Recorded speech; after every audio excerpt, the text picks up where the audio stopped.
Tontolon'ny fampianarana ambony kosa molavola mpianatra ho tia karokaroka anana toe-tsaina amorona ny université Avenir. Ny université Avenir izay manome ny rehetra ho an'ireo mpianatra indrindra mba hanatsarana ny fahaiza-manaon'izy ireo eo amin'izay tontolon'ny famoronana asa izay tsy mikely soroka noho izany ny mpanabe eo anivon'ny sekoly mampita ny fahaizana.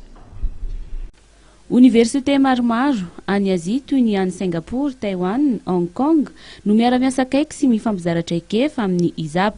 Anisany hanamorana ny fahafahan'ireo mpianatra izay mandranty fianarana ao aminy, izay maniry ny ano fianarana ambony any ivelany no tena antony ara-miasa akaiky amin'ireo université ireo. Nambarany tompony andraikitry ny sekoly ihany koa fa efa lasa lavitra ihany koa ireo firenena ireo raha eo amin'ny sehatry ny fampianarana no jereny.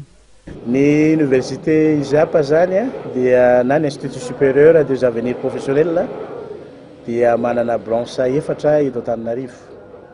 Ivato dia aty Itosy dia Andriafanambojanary eto Itosy moa zany misy anankiroa eo Anosy-Be. Manana filière droit, gestion, management, commerce, marketing, communication, journalisme. Ary ny mampiavaka ny ISAP dia miezaka mitaiza tanora mba anana ny fahaleovan-tena ny rahatrizay. Zay moa dia miara-miasa amin'ny université maromaro vitsivitsy any Azia.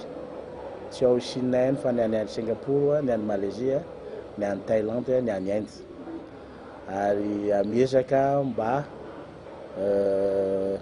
zay ankizy tafavoaka ato zany dia mba farafaratsiny hoe mba afaka mba manao stage mba mifanolo mba mifanakalotra ekefa amin'ireo université andreo. Zay zany mampiavaka ny université ISAP ary eo am-panomanana zay ny mety zay hoe coopération fiarahana amin'zareo.